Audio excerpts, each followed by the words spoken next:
I'm going to go ahead to the camera. You, right there, viewer, if your woman ever does this, puts this on the internet to try to shame you in public, that should be the end of the relationship.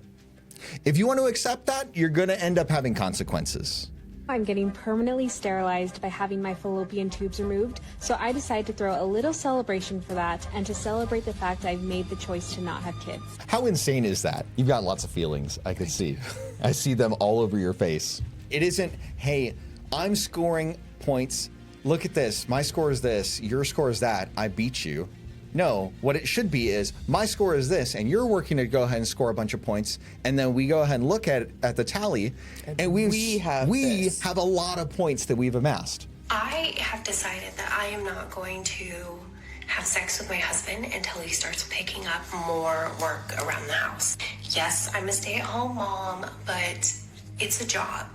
It's 100% a job, and I need help with certain things. Yeah, run quickly. Run fast and run far. Do not claim this woman at all, ever. She's not representative of stay-at-home moms in any way, shape, or form. It would be really great to see couples who have been struggling so much and going, wait, why are we walking like this? How we can get to a better place. Because then we'd be seeing stronger families and better environments for children to be raised in, and all the positive things that come from strong families. Yeah. And it's just one of those things where I have a heart for wanting people to develop strong families because that's what's good for our society. All right, so today we're going to be talking about how men can reclaim strength in the game of Please No. So last week, we went ahead and introduced this game and this framework that Dr. Taraban often brings up and he emphasized in his book, The Value of Others. And so this week, we're going and diving a little bit deeper on how men in the dating world are often the asker and the wanter of things, and how to maybe give guys a more advantageous position in that game. So... Fun time. Yeah, they go ahead and operate at a disadvantage for the most part. And so now, we're trying to go ahead and balance the scales a little bit. Mm-hmm. So let's go ahead and... That's needed. Yeah, absolutely. Also, it is Halloween today, so that's why I have, this cottagecore look to me. I am village dress belle, so healing a part of my inner child. I have this book purse to go with it. So sounds good. Happy Halloween. Happy Halloween. 2 weeks late. It wouldn't be don't get married. Oh, okay. Yeah, it would. What would it be? Pay attention. Just pay attention. Right now you're paying attention. You're paying attention. She's important to you. You're important to her. You're interested and you're interesting. I would say pay attention. And pay attention to 3 things. The you, the me, and the we. Because those are 3 different things. You be you, because you're who she fell in love with. And don't let you go too far from shore. You be you. Don't let anything in the world, don't let her, don't let the we, don't let any of it stop you from being you, because you're who she fell in love with. And the she, right? Who she is. So there's you, there's me, there's we. So her, remember who she is. Let her be her. Make sure that she takes time to be her. Make sure you give space for her to be her, because that's who you fell in love with. And let that person change, just like you might change sometimes from time to time. And if things change too much, I'm not saying resist it, but note it, pay attention. Say, hey, this is going on. Is that a good thing? Is it a bad thing? Let's just notice it. Let's just pay attention. And then the we, the you, the me, and the we. Talk about, pay attention to the we. Make sure we're watering the plant. That'd be the only advice I'd ever give to anybody. It has nothing to do with marriage. It has to do with connection. It has to do with love. It has to do with...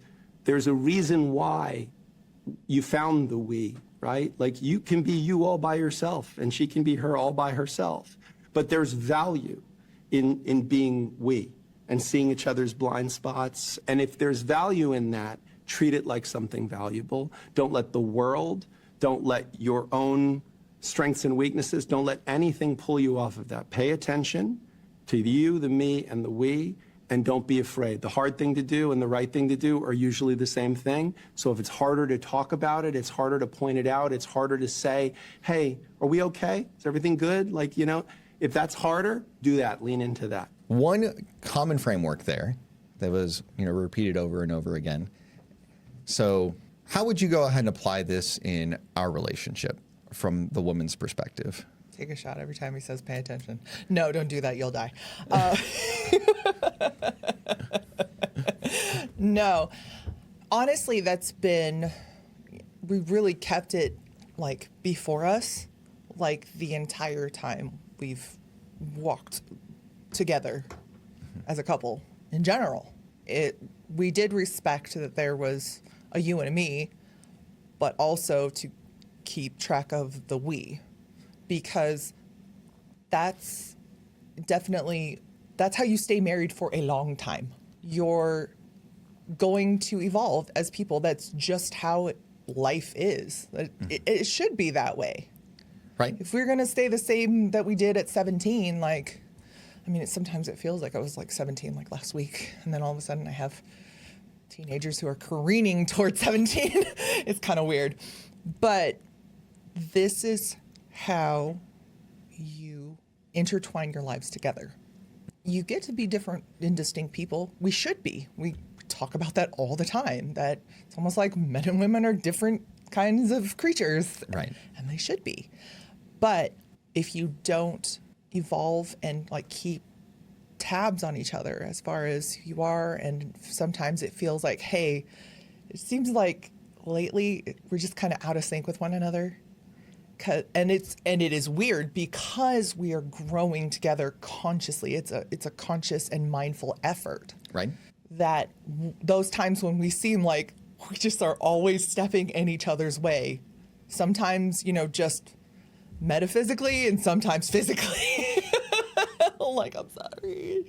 That we kind of we're tracking that. It's like, it's weird.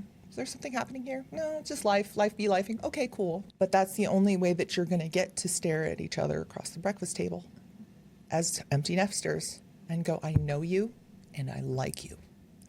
Yeah. I think it's interesting that as he was going through it, he went ahead and emphasized, mostly it seemed like from the male perspective, that stay who you are, but then he gave a lot of license on the other side of the coin and says, let her be who she's going to be. I think that's like dangerous in a lot of ways.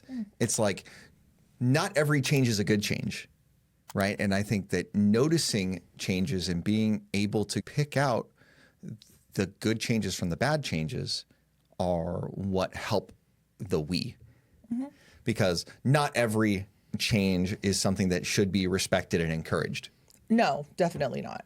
But the thing is, fundamentally, I definitely think in retrospect, I've probably evolved and done this and that and kind of shown interest in this and that more than you have. And I think that is biologically how that works. What do you mean when you say that? Men tend to not change too much, especially in the grand scheme of like 20 years. That's interesting because I think that's not necessarily the case. I think maybe at one's core, you don't change a whole lot. But I think the way that you show yourself to the world changes substantially as a guy that's putting in the work. Now, I think it's interesting that culturally speaking, you'll find it often that the man wants to go ahead and marry a woman hoping she'll never change. And then oftentimes a woman will marry a man assuming that he will change.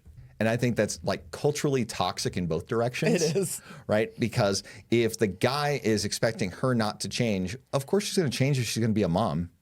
Let's be really on it. Well, okay.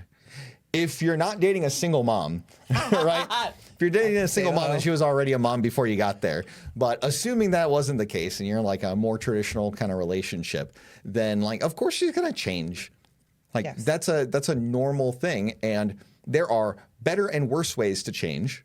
And there are better and worse ways to manage those changes.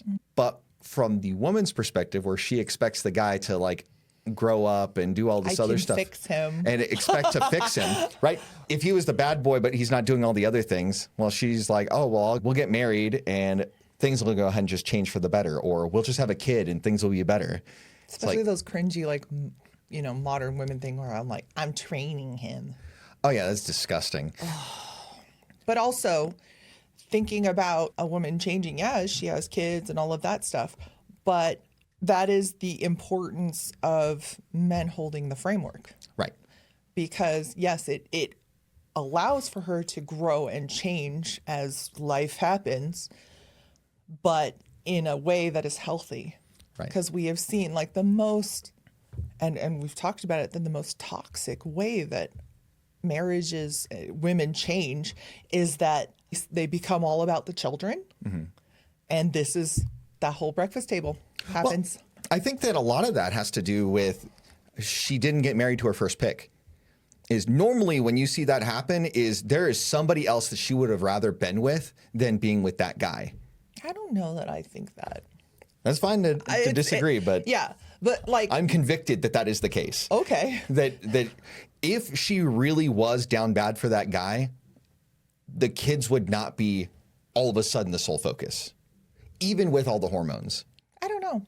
I tend to think that she just like had this shift in, especially when you have small children, like under the age of like 2 or 3, where they just can't do a whole lot for themselves. So you have to do everything for them. And when there's not the partner, the man, a husband who like draws her back and be like, hey, remember us?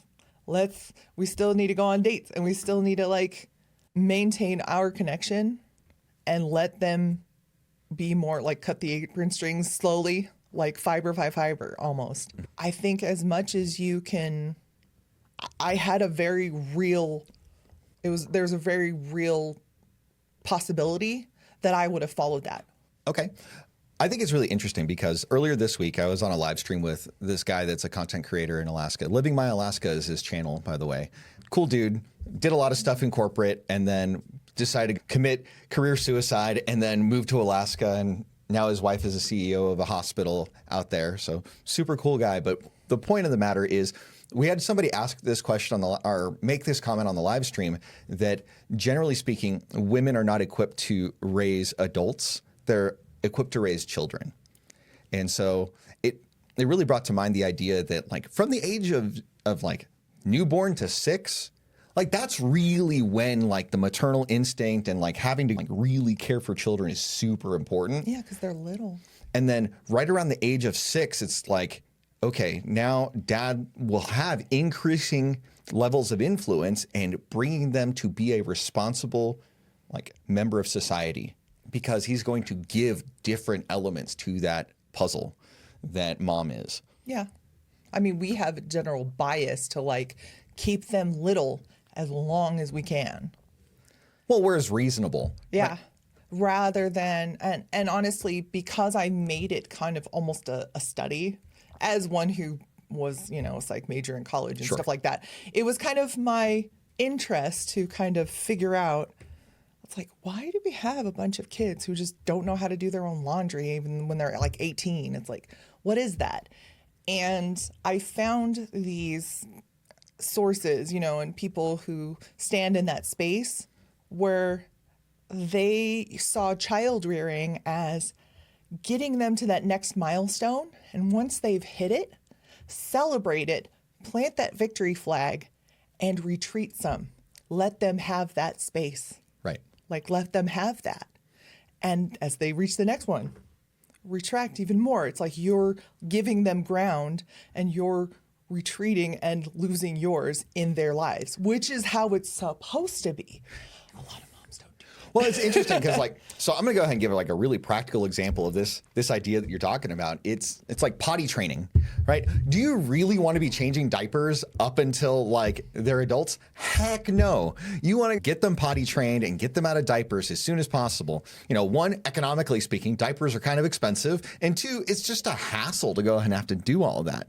So if you're not like preparing them with the skills and abilities to care for themselves in basic ways, they're going to grow dependent on you for an extended period of time. And so that's why I think we have a lot of like new adults that are really children still because they don't have necessary skills to get to where they're at.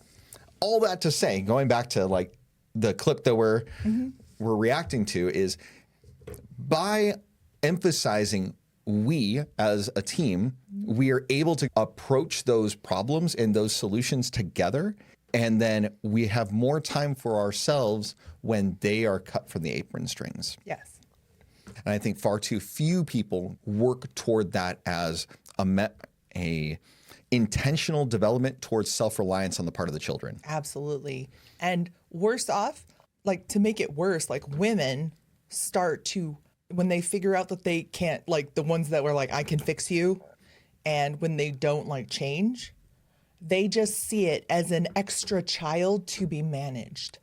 Right, rather than letting the man be who he is. And that right there, that is where you're just like, I do not care about the breakfast table.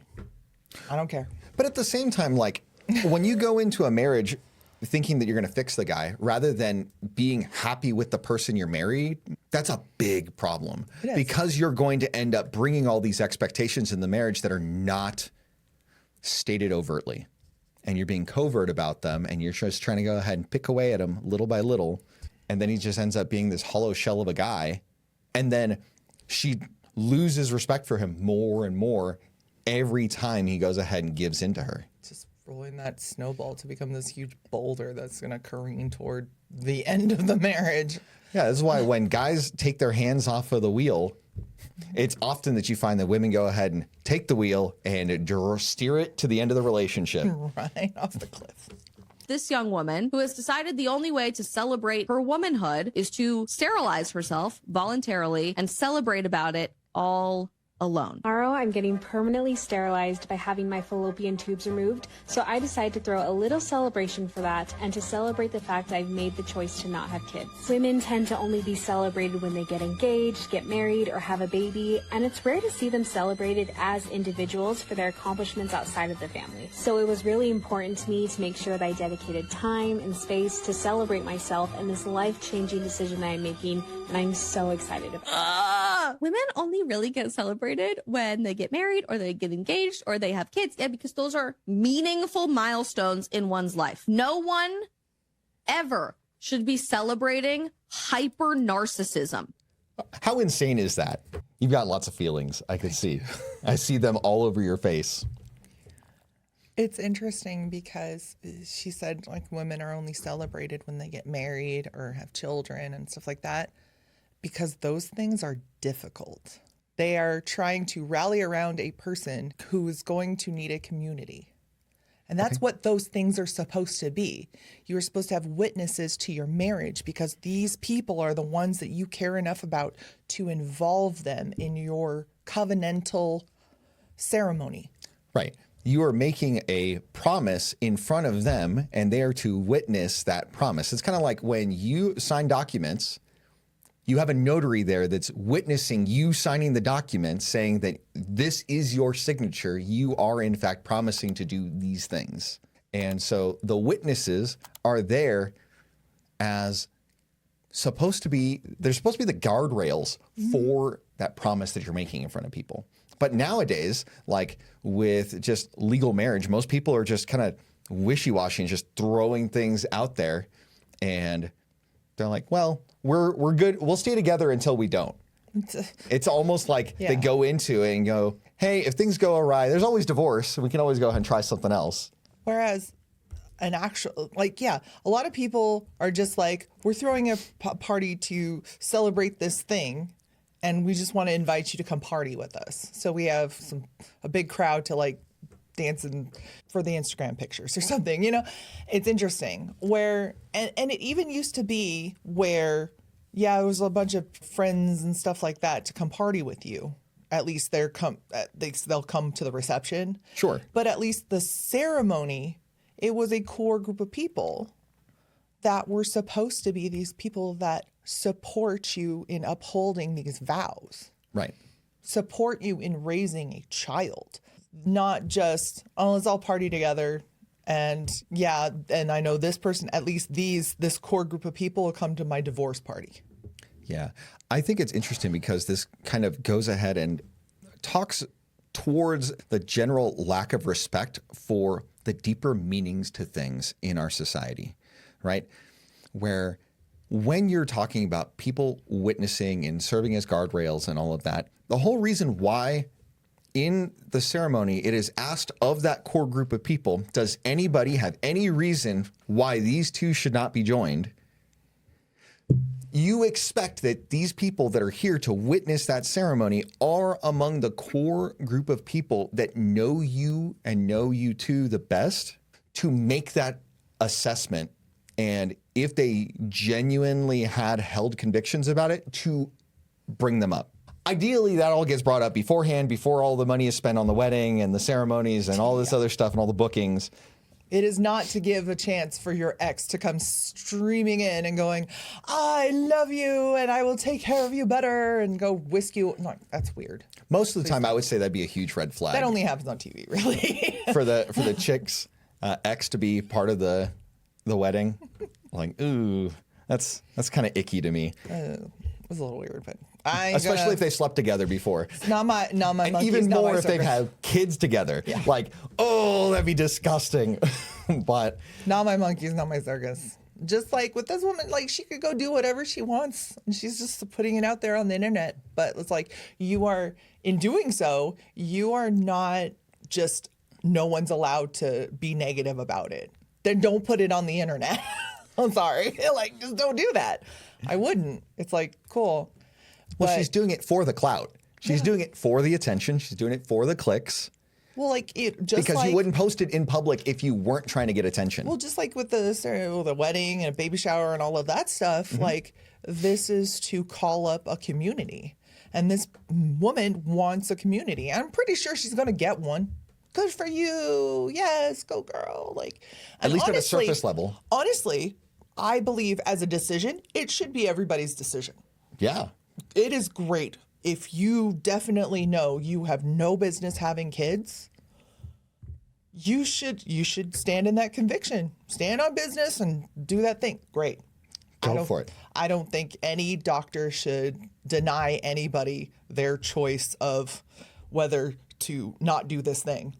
Provided they pay for it. Of course, don't ask me to pay for it either. Like, Right, that's the trick. Just leave me alone. Yeah, but I mean, most people that are making these kind of decisions aren't in that boat. They're just like, hey, I want what I want and I don't care what it takes.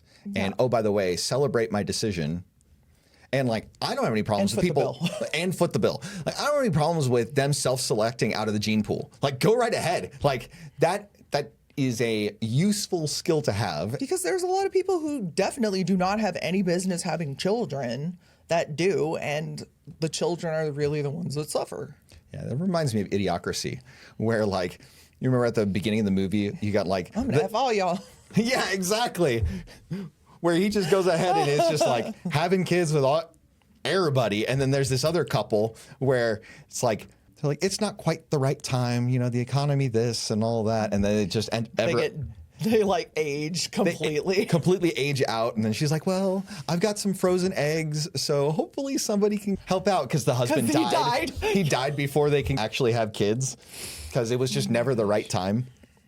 And it's unfortunate because, like, if those people were the ones to have children, then the premise of the movie would not have taken place, right? There'd be Because it's saying this is not happening in a vacuum, Right. like these two juxtaposition of two stories.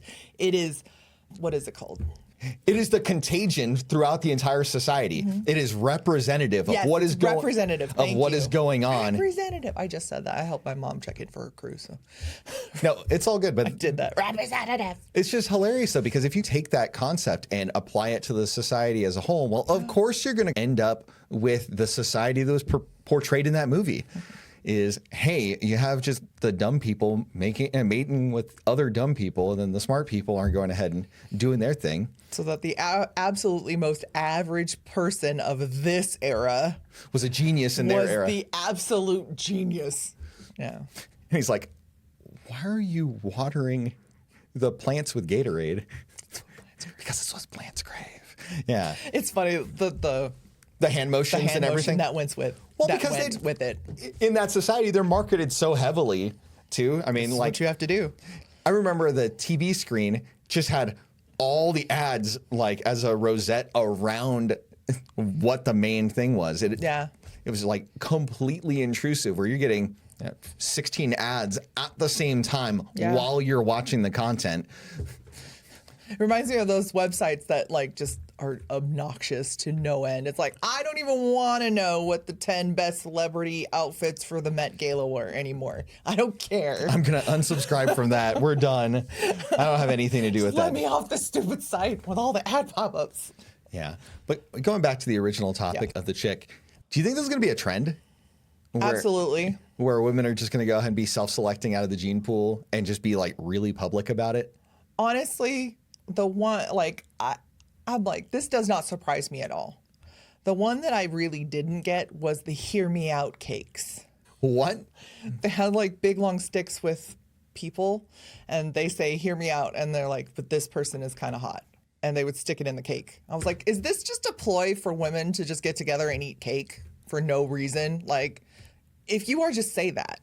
It was weird. You can go look it up later. Yeah. It's just Hear like, me out cakes. I don't get it. I know.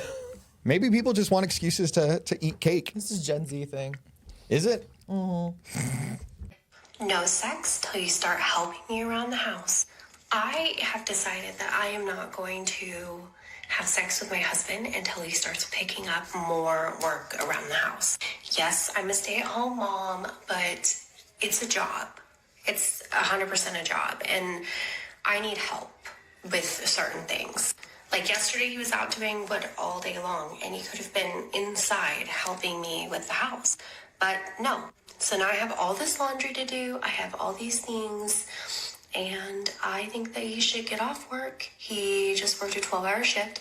I think he should get off work and he should help me with some of the priorities in the house. I'm going to hold out until he does those things. So if he doesn't do them, then he doesn't get anything. The man is probably already tired of your excuses. Because if this is her mindset where her man is out there working 12-hour days and then she expects the world of him even when he comes back home and he's probably exhausted, instead of understanding that or even having multiple conversations about it and finding understanding in that, she decides to give some sort of ultimatum where she is threatening the one thing that's probably causing him to still hang in there. Whereas if they had that conversation, she would probably find out how exhausting his job is. And most importantly, she would come to the realization, hopefully, that she just needs to shift her priorities and maybe improve her time management skills. But if she doesn't come to that conclusion, we all know where this is headed. And honestly, her husband is better off. Yeah. Run quickly. Run fast and run far. So your face contorted all over the place throughout most of that video. I just can't. All right. Speak your truth. I do not claim this woman at all, ever. She's not representative of stay-at-home moms in any way, shape, or form. A 12-hour day. Yeah, and he's got to go ahead and do the laundry. Because she couldn't move the laundry from one machine to the other and then move it to the next machine and then put it away. This is like along the lines of like this whole harping on the mental load thing. Yeah. And I understand that that is a thing to be considered. That is the only way that it is appropriate to this conversation about labor and responsibilities within the home or to the home and the children and all of that. It's just for consideration. It is not to wear as, oh, well, that mental labor, the mental load takes up this much of my job description. That's what it sounds like. It sounds like if you were to stack his 12-hour shift to her time, it's as if she's expecting her mental load to be like 11 hours worth of the time and then 1 hour to do whatever. It's like, that is just absolutely nuts. And I think that, I remember we had a conversation that like went into this and like we were at odds about it.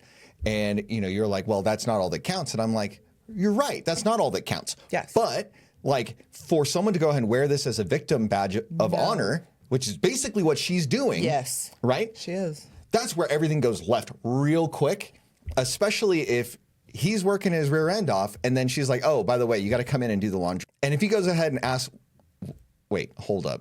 What have you been doing all day? Immediately she'll go into like excuse world and like the hamster wheel of excuses will just go. Well, it's just like that little bitty thing. He's like, even if he was genuinely, most of the time it's like, well, what else happened? It's like, you want to know what happened in this house? Billy Engvall's joke. While you were at your job. Yeah. That's really what she's saying. Which is insane to me. 90+% of the time that is used, there's nothing behind it. It's just audacity. And it's just, you don't want to defend what you're saying or what you're doing with your time. So instead you want to flip it on the other person and make it their problem. It's interesting though, if he, is in like a type of work where it's like you don't show up, you don't get paid, and he missed like a full day, all hell would break loose. Yeah. But if she, I didn't get to it, which, that happens sometimes. Like, yes, it does. Sometimes more often than it. I mean, let's be honest. A lot of times it's much more often than it should. Mm-hmm. And like, there's grace that's afforded. But then like, when you look at the other side. To have that happen and be that way, okay. But to do that on top of that, that is raw or audacity. Oh, sure. And she's like putting it out there for the internet to see. For everybody to see the dysfunction that's going on in their family. And so she doesn't see how much, like, it doesn't make her look good to do that. Like, it really feeds the drama queens that want something to go ahead and complain about. Sure. But she is not making herself look good, and she is definitely not making her man look good, and she's not making their family look good, which are things to really consider in a relationship. And I'm pretty sure the comment section was probably rife with those all people. The support. Yes, queen. To make sure you know your worth and you show him. Well, and it's one of those things where basically she's admitting that her only tool of leverage is the kitty. Is like, oh, hey, if I take this away, I'm going to get what I want out of the relationship. But guess what? He cannot have to deal with you and put the money that he gives you to make a house a home, a safe refuge, and go buy kitty. Yeah. Or find it somewhere else. Or get one that's not that bad. Right? And so, like, if she's going to go ahead and maintain this, which I can't imagine that the guy is going to put up with this. If any self-respecting guy, you know what? I'm going to go ahead to the camera. Please don't. You, right there, viewer.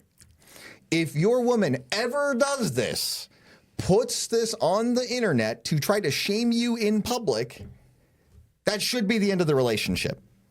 If you want to accept that, you're going to end up having consequences. That's just what it is. It's not going to be pretty. It's not going to be a glorious thing. But if she respects you so little that she's going to go ahead and shame you in public like this in such a way, because that thing went crazy viral. Millions of people saw your shame in public. Don't tolerate it. Don't accept it. This is ridiculous that it happened in the first place. And like Emily's right. It's like, if she's going to do that, expect that the relationship is going to be over. Even if she didn't put it out in public, if that was kind of like the idea. Because if you were so hard on that guy about things like that, and then on top of that, you're like, that carrot that I've been dangling, now I'm going to take it away. What incentive does he have to provide all the things that you want? And honestly, she's a stay-at-home mother. There are children watching. Mm-hmm. That this is okay. Yeah. Because even if she's not saying this specifically, the temperature in the household can be felt by everyone. Yeah, you can feel the attitude in the air when this stuff is like acceptable or happening, whether or not it is being accepted. Going back to the main topic at hand, talking about getting your power back and playing in the game of please no. This is an example right here of something that you shouldn't really be dealing with for that game. As we continue on and down the content about some different ways to play the game and get the upper hand along the process. Because we don't want that happening. Yeah, that's insane. Please don't put up with that, gentlemen. Please no. Yeah, please and no on that one. Well done.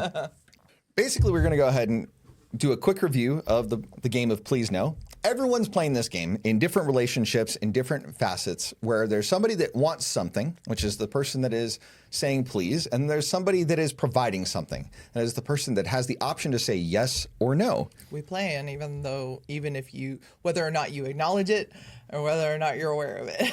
right? And it's just one of those things where it, like you said, it is something that's just naturally happening in the background of every relationship that's going on. Whether Unless you're a monk. Well, I mean, even if you are a monk, like in the monastery, you've still got stuff going on with all your monkey business and your monkeying around. Chipmunk. Oh my gosh. The idea is with everybody playing this as part of the fundamental game of relationships, there are different strategies involved in how to play the game. Because the way that it was implemented at the college campus that he went to, what they would do is the person that was in the wanter position could only say the word please, and they had to use like intonation, and they had to use things like facial expressions and body language and other innuendo, ways of saying things to get a rise out of the person that was in the giver position. The giver, by their very nature, could always say no, but in the way that they had implemented the game, because no is, one, the universal default, and two, a truly unassailable position if they were committed to it. Mm-hmm. If they just wanted to say no for whatever reason, any reason, every reason, they're going to say no regardless. But the way that they had implemented the game was if the person that was in the giver position had like the impulse or the instinct to be like, to say yes, that they were honor bound to say yes for the purposes of playing this game. Yeah. Now, how this plays out in relationships is variable in so many ways. Yes. So, for example, that guy in the last clip is playing the game of please no, and she is saying no unless he does certain things. And she's kind of like putting a checklist, and what he's providing already is not good enough. So she's kind of like upping the ante. Well, except for the checklist is electronic, and she can remotely add any number of items to the checklist at any given time. Right. And at some point, the guy will just stop saying please. Because today it's the laundry, and then tomorrow it's the laundry and the dishes, and then it's the laundry, the dishes, the trash, the sweeping, the diapers, Yeah, basically, it's like, hey, I want you to do a full-time job, and I want you to be a stay-at-home dad at the same time. I'm going to just go ahead and sit here and watch my TikToks for 12 hours, and then when you get home, you're on dad duty, and I'll go back to watching TikTok. And then I'm too tired. And then I'm too tired to do anything, which is insane. But in a different context, like talking about this whole idea of please no, there's also like your work relationships. A lot of times you're going to need help from somebody else to do something. Like whether it's, hey, you need help moving some heavy boxes, and you've got to figure out ways to ask other people to do things for you, and for them to not only just do things begrudgingly, but to want to do them for you.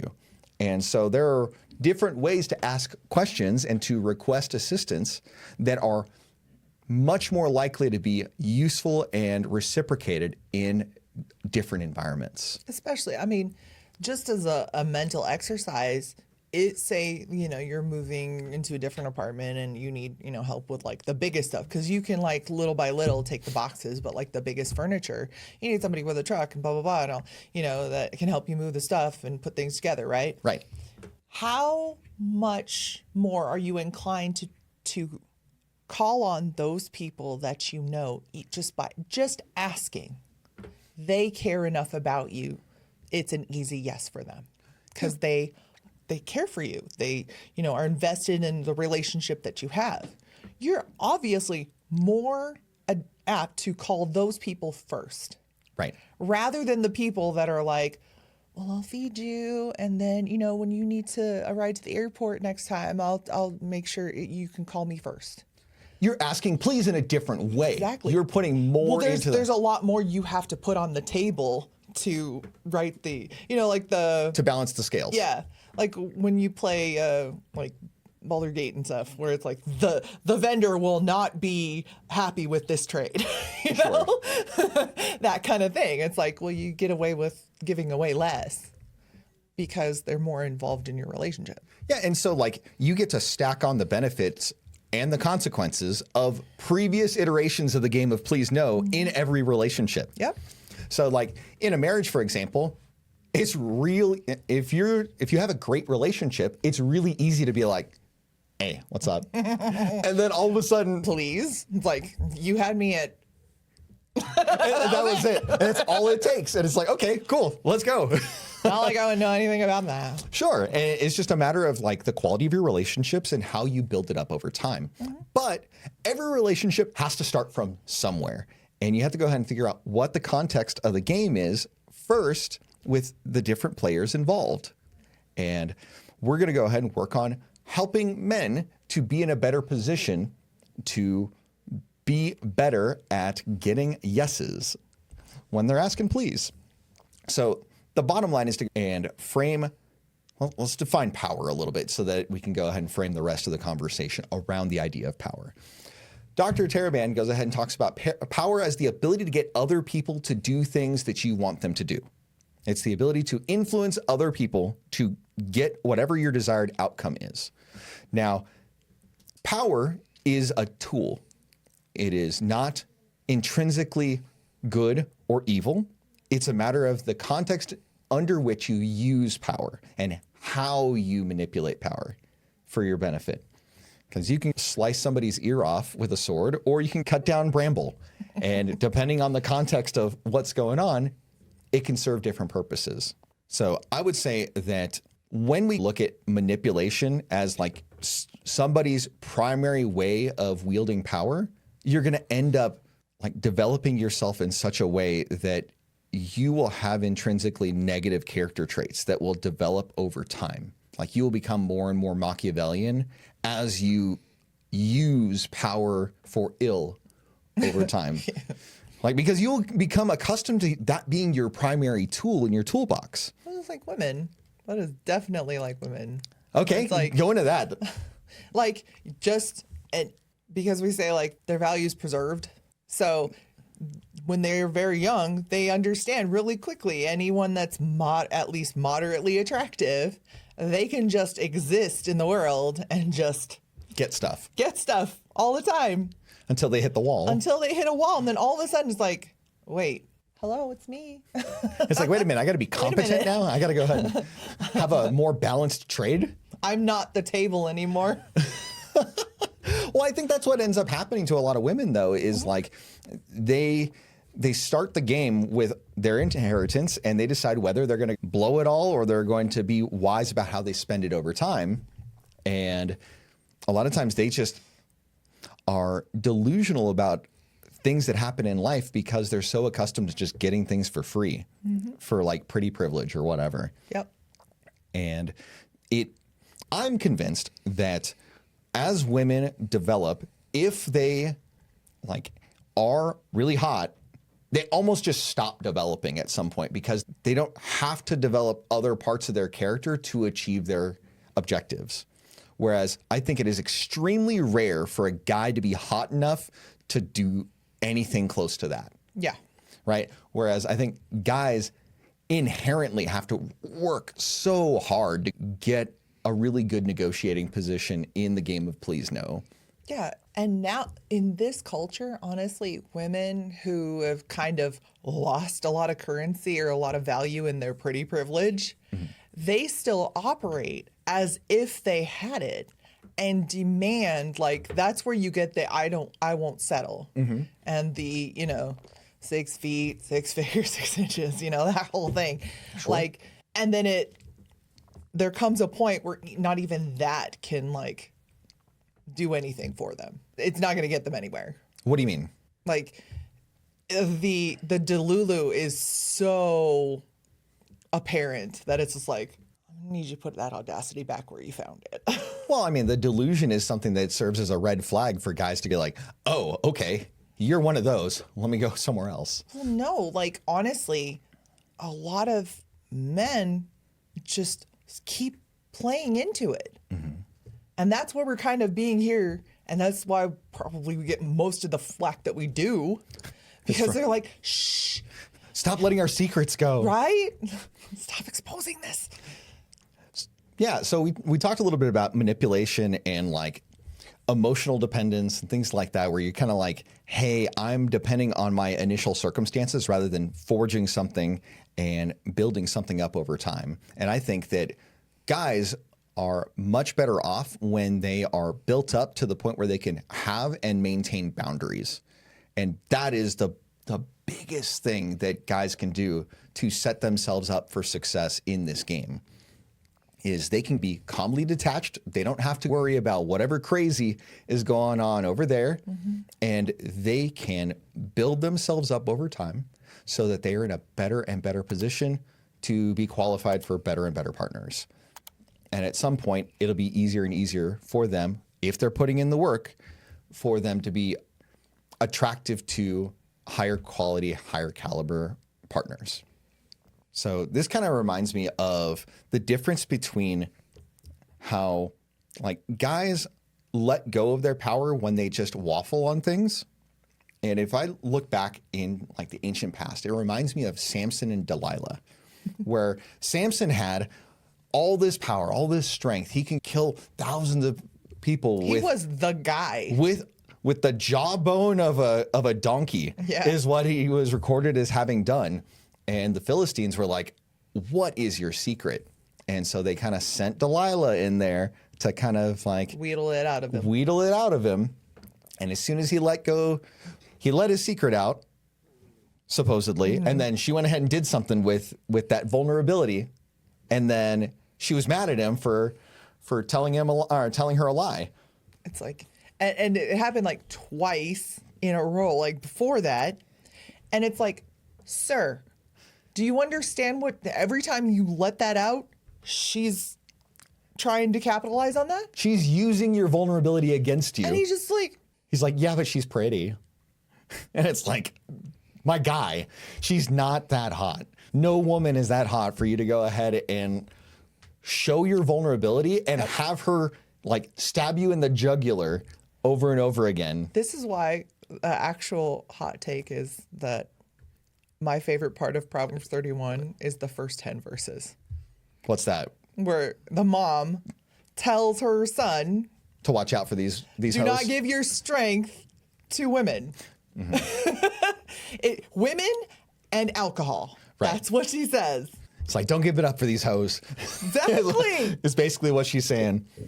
And going with the idea of the whole Samson and Delilah thing is he was so suckered in by her that finally on the third time he gave in, and then she used it against him. Sure enough. And then so surprising. We never thought of that. It's as if we didn't see it happen the previous two times. But then he lost his strength and he gave everything up. Well, what if it isn't the consequences? Yeah, if it isn't the consequences of your own actions. But I would say that in a modern context, this happens all the time with guys where they don't hold boundaries or they don't have self-respect. And they just give in too much, or they show their soft white underbelly too early, and then the woman either doesn't respect him or gets scared because she's like, oh, he's kind of vulnerable in this way. I don't know if I feel safe with this guy. I can't depend on that. Right. And so this is why I say, hey, don't be overly vulnerable with women, just generally speaking. I think you're better off being with a group of guys that you trust and that you respect, and that you have this mutual relationship of mutual respect and trust. Because I think that women are just not equipped to provide that empathy like other men are. And so a lot of times they'll either use it against the guy, or it'll be the basis on which they like feel less respect for him, or the relationship starts to sour, is because she, like you said before, she can't depend on him. More often than not, I've seen it used like weaponized. I hate that. I hate that for men. It's terrible. Now that we talked a little bit about, what the game is and some of the ways that it really backfires on men in a modern context, and even like drawing back from an ancient example of like how things go that we can look back to, I think now we can go ahead and look at something that Dr. Taraban calls 10 principles of power. These are 10 different things that if you look at this, you can see who has power in the relationship. And if you can go ahead and look at these concepts, you can draw how to implement them in your own relationship and in your own life. The first of which is whoever moves less is typically the person that has the power. Now think about it in a relationship like between a boss and a worker. Well, normally the boss calls the employee to meet them in their office, right? And so the employee goes to the boss's office. They are literally moving, whereas the boss doesn't have to move. If you look at the way that you communicate in email, typically it is expected that the employee will use proper pleasantries and formal language and address the boss with a certain air of formality. And if they don't, it's going to be reprimanded. Yeah, and the practice of reporting to your supervisor, not them checking in on you, because then that dynamic makes them a micromanager. Now, on the flip side, the boss, when they respond to email, there is not that elevated expectation of formality. They could just be like, hey, Bob, thanks for the input. I really appreciate you. And then that's all they have to go ahead and say. They don't have to wax eloquent or provide all the details unless they're providing really detailed feedback on what has been provided to them. Yeah, just like in etiquette, you will introduce a junior or, less respected person to the more superior, more respected, or more important person. You will introduce this person to them and give this person context of how you know them or, what that would speak to them to get them to be memorable. And it provides the person that's in the elevated position context so that they can connect properly and so that they can make an assessment of what they're to do with this information. And how much they want to share with this person about themselves. Exactly. And what they want to share, right? It's not necessarily like how much. It's just like what area is relevant to this interaction. Yeah. Like just in a social setting, if I'm of equal immersion in this whatever bubble or more to you, I will always tell you this person is this and this is what you need to know about them even before in preparation for an interaction, right, as we mingle. Which is very useful. Yeah. And I appreciate it when you do that. Well, it's definitely one of those things that is part of being on the arm of a man of influence. Right. It's just how it's not something I sat in school and was taught. It was something that I kind of got to know as we progressed. Right. I think it's interesting because this is also a phenomenon that you see in the military where commissioned officers, when they're in elevated positions, will often address their subordinates by their first name. And whereas it is expected that on the flip side that you address them by rank and last name. And then subsequently, sir or ma'am. And so you'll recognize this difference between being casual and formality in that dynamic and really going to show who has the authority in that interaction. So that's the person moving less is a simple way of judging who has the power in interaction. Next is who has more options, generally has more power in a relationship. So if, say, the guy is an eligible bachelor and the woman is a 7 or maybe a strong 6 when she tries hard, there's a big differential there. And so the guy doesn't have to try as hard as the girl in that case. Whereas the majority of the case in the dating scene right now is when women are in their early 20s, well, they have options for days. They could just open the door and 1,000 men will line up for them. So it's just a really interesting thing how by cultivating optionality as a man, you end up elevating your ability to have power by having more options. Just the very fact that other people want you signals to women that he's a catch because they can read the signals from across the room and they're always doing it. You can go ahead and see it across a restaurant, what's going on at a table. And you can go ahead and see if the waitress is flirting to get tips or flirting genuinely. You can tell the difference. And you can tell the difference in the interaction at that table, what's going on. Is if the waitress is flirting with the guy genuinely, depending on what's going on in that relationship, the woman is either jealous or proud, depending on where her situation is. If she is afraid she's going to lose the guy, she'll get really jealous and defensive. Yeah. But if she is relatively secure in her relationship, she gets excited to be with her man even more than she would have otherwise. And I would definitely say that, like, this is like one of those like sliding scale things. Yes. Because they will not happen concurrently. They will happen in differing measure, but definitely you cannot be both like, and like, yeah, you can't. Whereas like, if there's a chick who's just like flagrantly like making goo eyes at you when we're at a table, it's like, I'm more amused, but mostly, yeah, I am 0% jealous. Yeah. And then usually, I don't care. But the thing is, like, it is an indicator of status, right? To go ahead and see that the woman is basically throwing herself at me. Yeah.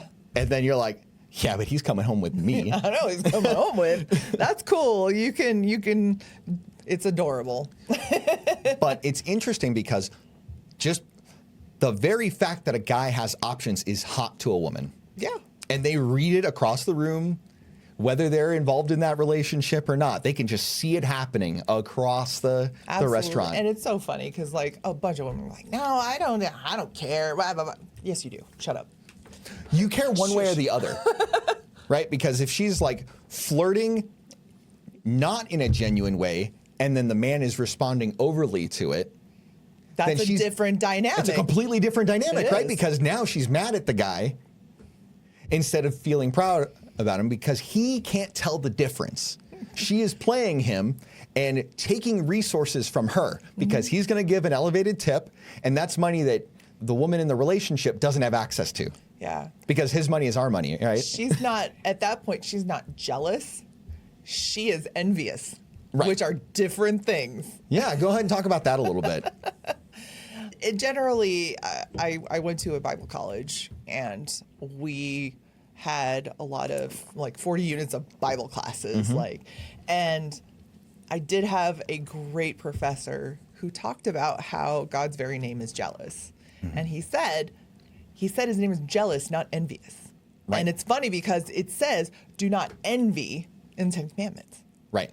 Like, that's different. So envy is wanting something that is not yours. Right. Like the coveting and blah, blah, blah, blah, blah, blah, blah. But God's name being jealous, he is jealous for his people. That is something he wants, he has a desire for, that belongs to him. So it's ownership that makes the difference. So when a woman is not jealous of her husband's attention, getting attention from somebody, she can be jealous of that because it belongs to her. Right. She is rather envious of him giving away attention that she wants, and he's not giving it to her. And it's like, you got issues that you gotta figure out what's going on there and fix it, right? Sure. It's like if that attention is yours and you're not getting it, like, you're probably not, there's something wrong, and you probably need to be fixing something in the relationship if you're in the woman's position in that case. It's like, And that's why it does not affect me one way or another, because 100% I know who this man coming home with, because I know that you understand that there is access. Like, you don't have to go elsewhere for that. yeah. It's all right here all the day. Even at times, and it's funny because I think a lot of people, I've kind of like randos in the internet, so I don't care. But people, I will kind of let the cat out of the bag a little bit, that even when I don't feel like it, or I have a headache, you can't be about it like all the time. Right. You need to see a doctor or psychologist if you do. Like, honestly, as a female, like, you just aren't. But there's always access granted, no matter what. Because one, if we have a great relationship, and I know it's going to be a great time anyway, I can enjoy it either way. Yeah. You are well taken care of, Yeah. where we know what the deal is. Like, we know how the waterworks work, and how to adjust the pipes from time to time. Yeah, but like, the thing is that no matter what, even if I'm just like, all the time. I've been thinking about this all day. It's not practical. Right. Especially for honestly a perimenopausal woman who's 4 children at home all the time that I home educate. Like, I was tired. So sometimes it's like, yeah, I've been actually thinking about this all day. Cool. Let's go have some fun. But there's times where it's like, I'm here because I love you and I want to take care of you. Mm-hmm. I want you to be taken care of. And, we have a great time no matter what. And it's like, everybody's like, why would you do that? Why would you, like, because I care about somebody else? What's wrong with that? Well, I think a lot of times the people that are asking that question are in the majority group that are not fulfilled in that activity, where they're not getting their bell rung on a regular basis, or the guy doesn't know his way around the plumbing, and so it's a chore for her rather than a pleasure for her, where it ends up taking from her rather than being a gift for both of them. Sad times. I miss out on a lot, I think. I think that's honestly, and it's funny because people look at me like I'm the Martian, and I'm like, actually, what's wrong with you? You need to go fix yourself. Well, maybe. But I mean, I think it's just one of those things where it's a case-by-case basis, and they don't have the same experiences and background that you do. And when you express yourself and you come from a context of having a really stable relationship that you enjoy and that you're in a great place, I think a lot of women are not in that place. And so because they're not in that place, they don't have the proper context to look at what you're providing to them and then interpret it through that lens. Because most of the time when you tell a woman something or you talk to somebody else, a third party, and a woman is nearby, they will take what is heard and apply it to themselves, regardless of whether or not they are being addressed. Whether or not it's for you or not. Right. Like, nobody. This is an A and B conversation. See yourself out of it, right? Sure. But also, like, the whole having more options, definitely 100%. Objectively, you have more options than I do. Sure. But I'm going to make sure that I do what I need to do to make sure those options are much farther away than the one right in front of you. Well, you take the time to make yourself a better and better option. Mm-hmm. I think that this is something that I think you have cultivated a little bit more in the last 2 or 3 years, as I've been kind of getting much better in a lot of ways. Ever since 2017, I think I've been on an upward trajectory. After having built a really strong foundation in the Air Force, and I mean, even back from when I got back from Iraq, things changed in Iraq. And so instead of being the bookwormy guy, all of a sudden my intelligence score swapped for my charisma score. And it was just kind of a weird deal, right? Yeah. And so things were developing in a different way. And so now my optionality has gone up through the roof. And the natural result of that is you want to be a better option. And I think that is a smart play on your part because you know where your bread is buttered. And that's just what it is. Yeah. But it also, think about what we talked about earlier, if you needed help moving and stuff, those people, you're going to call them first because the threshold to yes is much lower. Right. And that's the thing is you have to work probably a lot, not exactly, well, probably a lot harder in my case than the average wife, honestly. Probably than the vast majority of wives out there. But the threshold to yes is a lot lower. Mm-hmm. So it makes it more my right of first refusal right here. Yeah, that's kind of the thing though. Is that's the deal. Is honestly, you've got the right of first refusal, and it really has a clear connection to that. Right, and I think that's a really interesting concept that I think just most people don't think through. Because they look at things through a binary. It's it's either yes or no. You become kind of the monopoly source of action. And then when you go ahead and treat it as if it's a club to wield, then it ends up being a really big problem for guys. Yeah. Especially if they don't have optionality. Because if they don't have optionality, now they are trapped. And they went ahead and got comfortable, and that's probably why they don't have optionality in the first place, is they're like, oh, hey, I got this person, and this person is supposed to give me the stuff whenever I go ahead and ask, right? But then they don't do the work to go ahead and stay an amazing partner in the first place. Well, of course they're going to get the answer no more often than they would have had they put in the work to be somebody that has a lot of options. Yeah. And I think, honestly, modern culture and modern women, that is the reason why they want to keep men in that position, is that they don't know that they have another option. They're keeping them in the dark of that realization. Don't unplug them from the matrix. Cool. Keep them running the power plant. See, it's a public service we're offering. You have options. You really do. Yeah, especially if you've put in the work, right? And I think that's the thing is relatively few guys are putting in the amount of work to be like this solid guy that has all these options available to him. So that was the second deal, is somebody who has more options typically has more power in the relationship. Next is the person who is less committed typically has more power in the relationship. So you often see like women in our society are more prompt to leave the relationship, whether they're going ahead and taking the wheel once the guy is passive and steering the ship off onto the shore so they can go back to the docks, or you see this in divorce statistics where, hey, 70 to 80% of divorces are filed by women, and if they're college educated, it's 90%. Those icky videos with like, he's such a good man, he's such a good provider, he's a great dad, I'm getting divorced. Right. And so like not only is this something that you see in marriage, but you also see this in like the employer-employee relationship, because oftentimes the employee needs the job more than the employer needs the specific employee. Because there's a million other applications they got in the file cabinet. Right.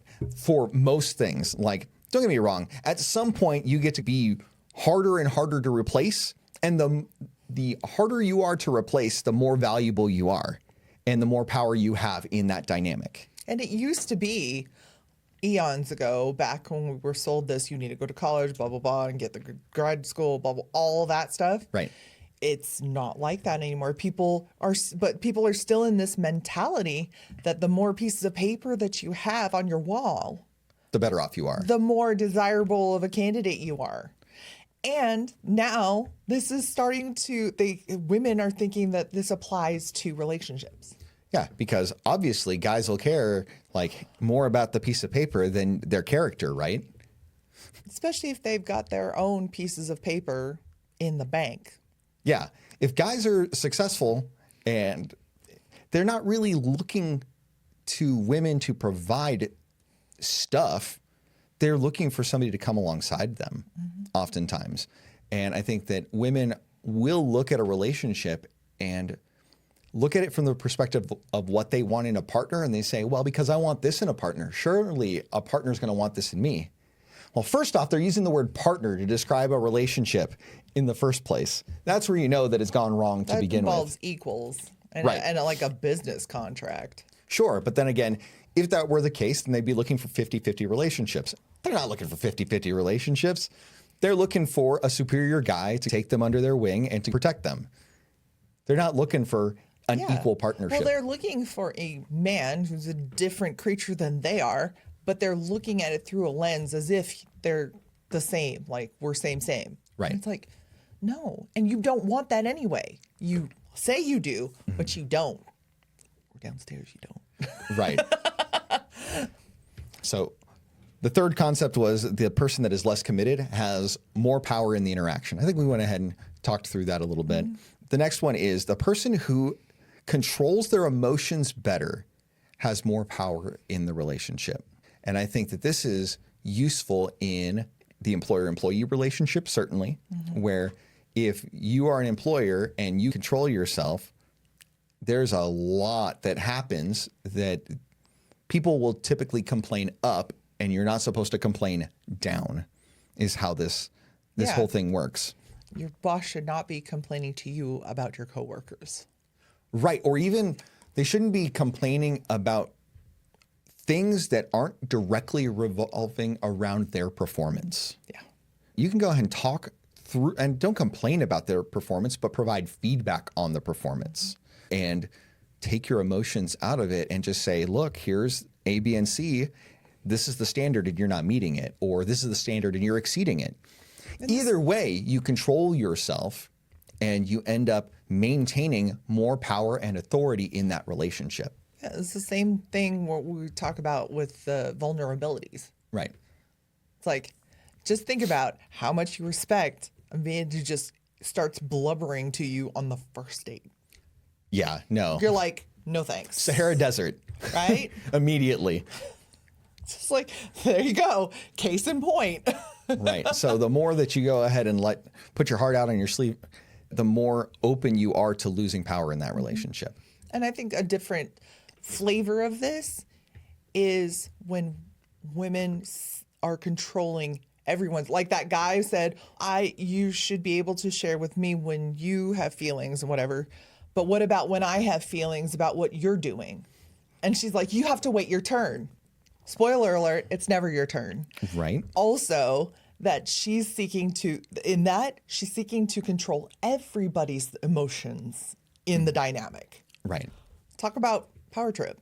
Yeah, I think that another piece of this puzzle is when there's conflict that happens in a relationship, it is definitely in a man's best interest to stay under control and not to give in to provocation. Because a lot of times a woman will want to do wild things just to get a rise out of the guy.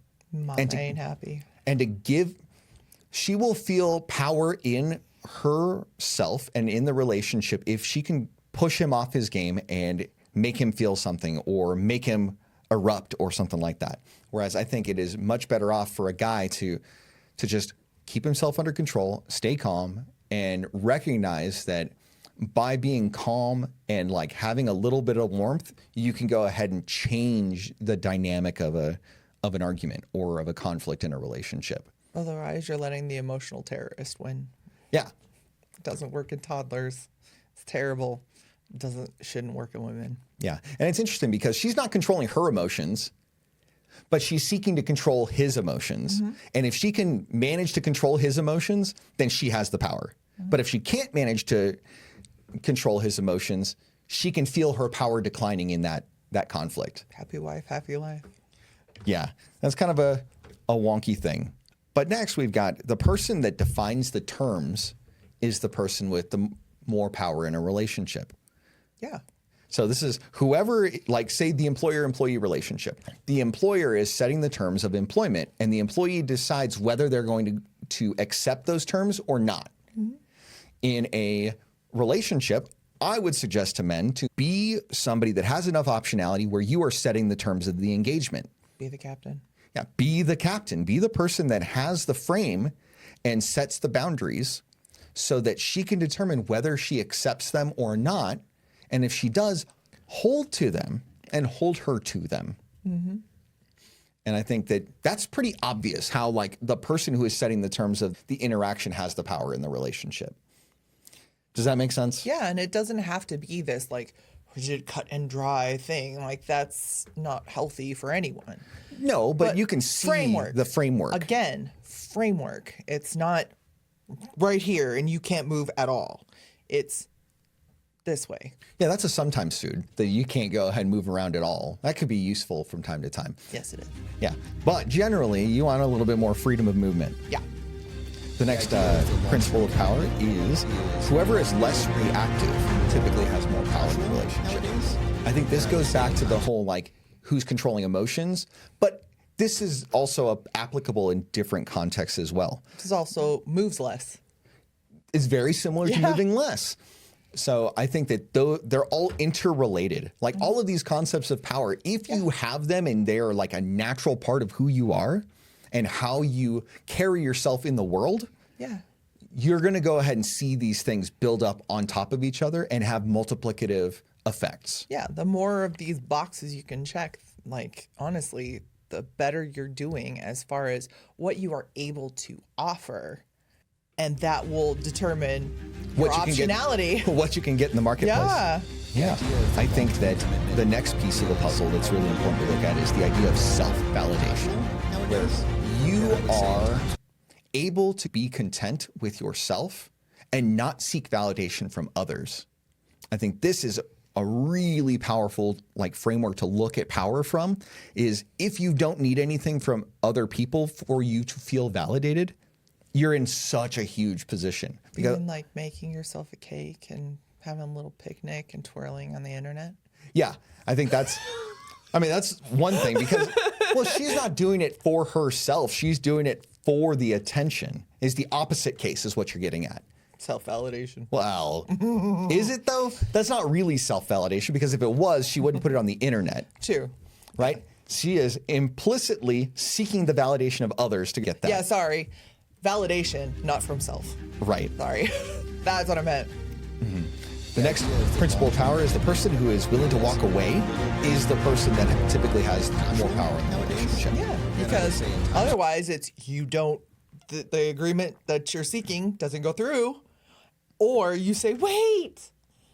Yeah, don't do that. If you have your self-respect and things aren't working out, like you can adjust and negotiate, but to go ahead and give away your power by saying, oh no, let me give away all of my convictions, all of my boundaries just to get this thing, you're going to end up losing your power in the long run. I mean, think about how much or little really you think of people who go, I won't settle. I'm doing this. I need this and this and this. I won't settle. Especially for things that are like Delulu. really out there. Sure, but the thing is like that's their way of kind of projecting a fake version of this power. They're saying, oh, if you don't have this, I'm walking away from everything. And it's like, okay, so you're just not going to get picked and that's okay, right? You have made your decisions and your decisions have consequences. And then 5-10 years later, they're like, but wait. Exactly. So then all of a sudden now they've lost their power because years are not always pleasant to everybody, especially if you're not taking intentional steps to either maintain yourself as a woman or build yourself as a guy. These things are going to happen. That's why you get the ones that try to settle down before the music stops. Yeah. So I think the second to last one is the person that creates the most value in the relationship is the one that has the more power in the relationship. So this is a little bit more difficult to look at from a marriage perspective, like inherently. Yeah. So let's look at it from the employer-employee relationship first. I think when you look at the employer-employee relationship, oftentimes an employee is being put into an established system. All these systems and processes that the employer had built from the ground up. And so it is the power of the system, not necessarily the power of the employee, that is generating the results. So I think a lot of times people get confused and they say, oh, well, because I'm the one running this system, I'm the one that's the more powerful person in this situation. No, honestly, if you look at it from, again, something you borrow from the scope of marriage and stuff is, no, you're working the system within a framework. Right. The framework pre-existed your presence there, oftentimes. And in a marriage relationship, that's really what it should be, is the guy should have this pre-existing framework and the woman has accepted that as her framework that she's going to operate within. Yeah. And both people know what's up and they know what the deal is. And as far as, so comparatively, the work dynamic, you literally see this person's value in dollars and cents. Okay. What do you mean when you say that? As far as how much they get paid, right? Okay. Like literally there's a monetary value on the employee. Okay. Well, and okay, so you're going off of the idea. In the entire, in just the fact that they accept and they show up to work every day, they're obviously accepting the terms. Mm-hmm. And so when you go to apply this to marriage, it's more nuanced because value is different because we are different creatures. We have different skill sets so your value is literally creating the framework in that you provide the resources to make it all happen. The actual space, like a home. Okay. We'll just, go from that. But within, Like, it's me taking the resources and creating what works within the space. Right. Entirely different things, and objectively you can put very different monetary value on that, clearly. But the thing is, its value to each of the participants is very different. Yeah, and you guys are trading value in a way that it's just, you're determining how that trade happens. And this is why it's never going to be 50-50 in this traditional sense. Right. I'm not creating this much Overall value. that you're putting into it, clearly. Right. But I'm providing a way or a place that creates a home base from which you create all the other stuff. Yeah. So it's this yin-yang kind of thing. And that is why you should never expect it to be 50-50. Because objectively, it's not.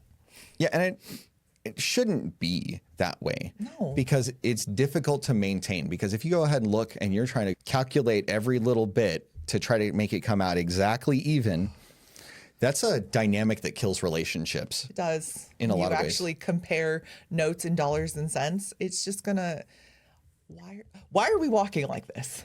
Right. It's like, just understand that you're operating on different scoring mechanisms and just go with that. And that's okay.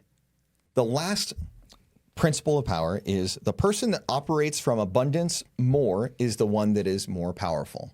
So it's a question of, are you the scarce resource or are you the abundant resource?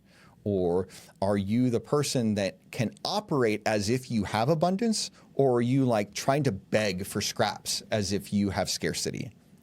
Those two things are going to manifest very differently in how you operate in the relationship. You'll see that, I think that in a lot of ways, our society has been built up. It's not a really hot take, but we're going to just go with it. Sure. I think that society has been built up in a certain way to be like a rampantly consumerist culture to get people enslaved to work. Yes. I think that is what the deal is if you have people as slaves to debt, they have to work. And so if they have to work, they have to accept worse and worse conditions for that employment. This is why I'm really excited to read Charlie Kirk's last book that he finished. It actually releases in December. Okay. And it's how he's been practicing a Sabbath rest. Right. And he actually, one of his reasons for doing this was the only people who work 7 days in a week are slaves. That it was instituted as a day of rest because they were slaves and they were coming into this new life. Mm-hmm. And that is what they were called to rest, because they were no longer slaves to somebody else. Sure, and it was consecrated time too. And it was set apart for a purpose. I thought that was so cool. And little ways, honestly, I didn't go full tilt, and I shouldn't in instituting a new habit. Right. No one should. But in practicing that kind of thing, I got it a little bit once I finished our school year last year, my first year of teaching. I got done with it, and I said, I am not going to do anything work related in this. School related, yeah. Yeah, in preparation for the next year, because it was already, and I was going to do it. No, I said, I'm going to wait until it was mid to almost end of April till Mother's Day, after Mother's Day. So it was like a 2-week thing. It was so good for me. The 2-week sabbatical. Yeah, it really was. And so now, actually, ever since I heard about this kind of thing, Sundays I do fun things. Mm-hmm. And they can be things that are productive, but they are not things to which I'm like, oh, I gotta do this. Oh my gosh, I have to. Right. And it's been so healthy.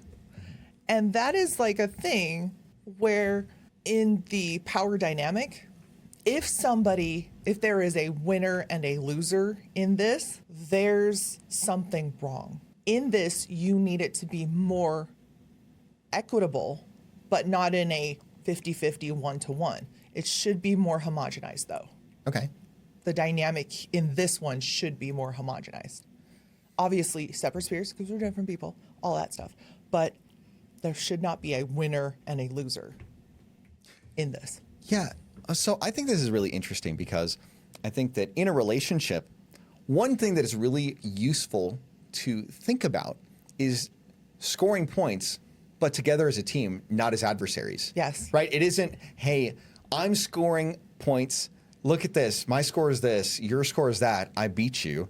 No, what it should be is my score is this, and you're working to go ahead and score a bunch of points, and then we go ahead and look at the tally, and we have a lot of points that we've amassed. Yeah. And I think that relationships are a lot more healthy when we look at it from that perspective. Cooperative and rather than competitive. Sure. And the thing is, like, things that matter to you from me will score different points. And I think that another thing that couples can do is figure out what scores more points with the other person so that they can focus on some of those things and like leverage their effort a little bit better. Because if you're just kind of like doing all the things and the things that you're doing, 80% of it doesn't matter. It doesn't communicate to the other person. Yeah. Yeah. It's like, why not get rid of all this extra stuff that's taking your energy and instead focus on the 20% of the stuff that actually matters? And do that work smarter, not harder thing. Yeah. It's basically just like a Pareto analysis of what's going on is like the old 80-20 rule. Yeah. And I mean, and even if you're like, oh my gosh, that makes so much sense. How do I start right here, right now? Like that right there is just ask. Again, you're not adversaries, you're not opponents. You can just come alongside and say, how can I help you? What would communicate to you? Yeah. I think that presupposes that both sides know what that is. And I think that what would speak to them. I think a lot of that's what I'm talking about. Just asking. I understand. Okay. No. This Okay. is where I'm pushing back on you. Is I think that a lot of women have no idea. They don't know. They will tell you one thing, and then it actually doesn't do anything for them, right? Where like Definitely. a lot of times it's not what they say; it's what is watching for what they do. And as a guy, it's really difficult to ask that pointed question to a woman and expect her to, one, be honest with you. She can be honest or think she's being honest, but her actually having no clue what right actually looks like for her. That's fair. I often forget that generally my weird neurospicy brain, I have a lot more self-awareness than the average bear, I bet. Yeah. And I think that just the thing is, most women have no idea. And so it's incumbent on men to like watch and seek for the nuances and see what's working and take the time and be like, what's actually working? And then just kind of ease your way off of things that aren't working and lean more into things that are working. Okay, I had a weird thought. Okay, what do you got? Let me just ask you, maybe asking anyway and seeing the testing the result. Discrepancy between what she says and what actually works, maybe that helps, especially if both sides are committed to like growing in this positive direction. Yes. I think maybe there's something to that, even just a little bit as you start. Sure, and I think that guys really should go ahead and spend time like experimenting and collecting data because we're deductive problem solvers. So we can get information from her and then we will set up tests.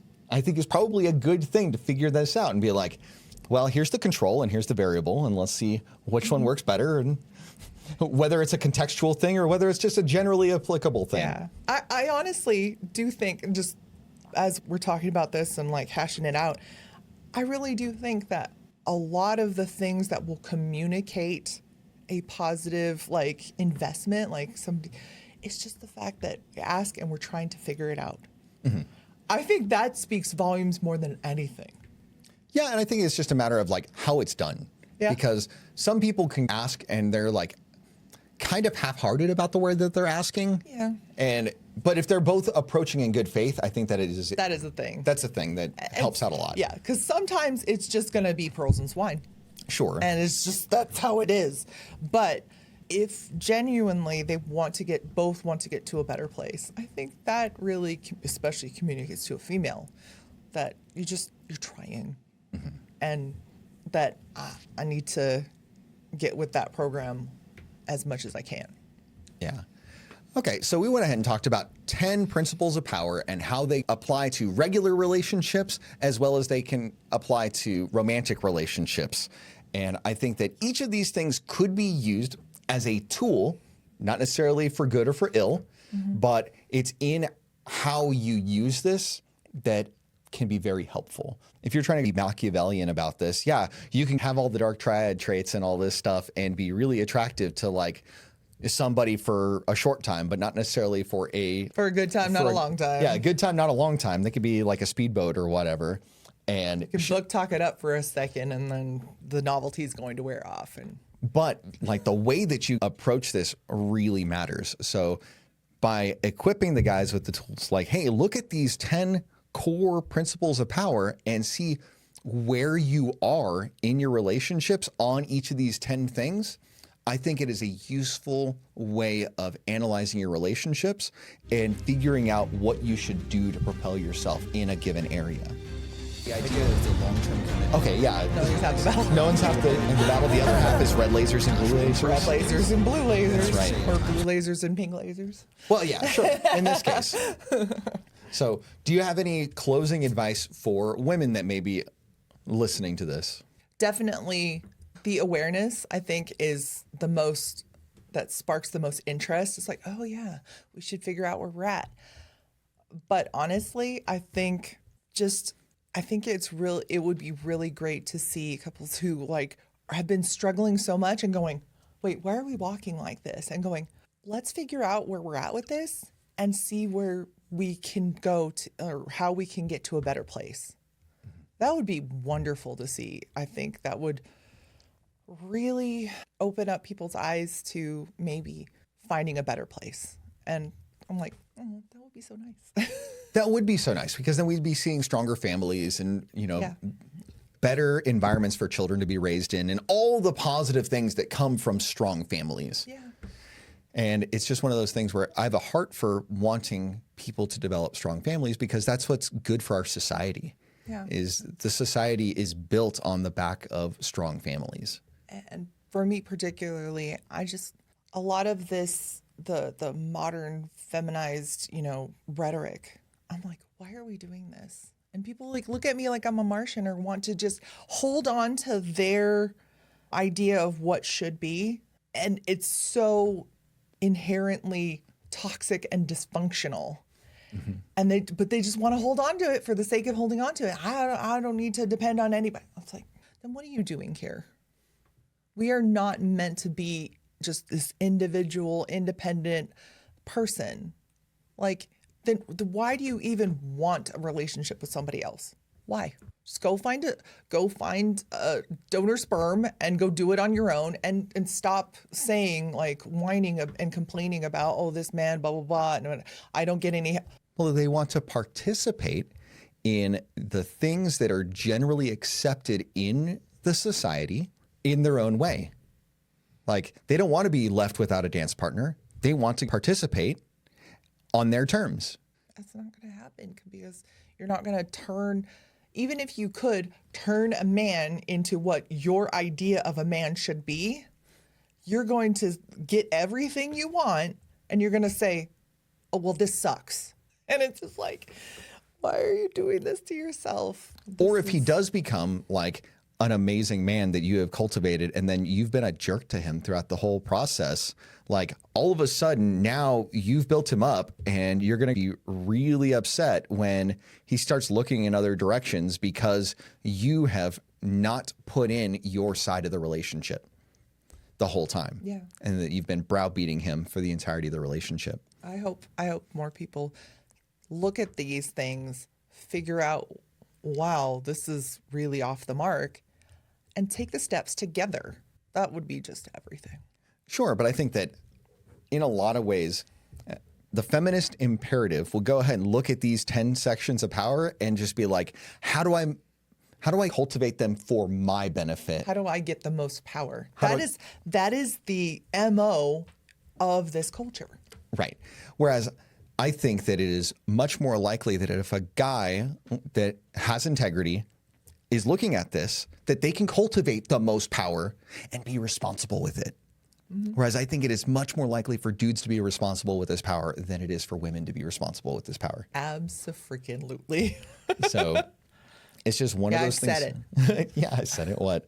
But that's just one of those things. And I think that if dudes can take the time to look through this and be honest with themselves about where they stand, that they will then be in a position to look at it from the prism that we're presenting to work on themselves in such a way to have better optionality, to have more power in their life as an employee or eventually an employer, and their romantic relationships as well. This is a universal concept that is applicable across the board. So if you are a guy, check these things out, invest in yourself, get stronger over time, forge yourself into the man that you want to be.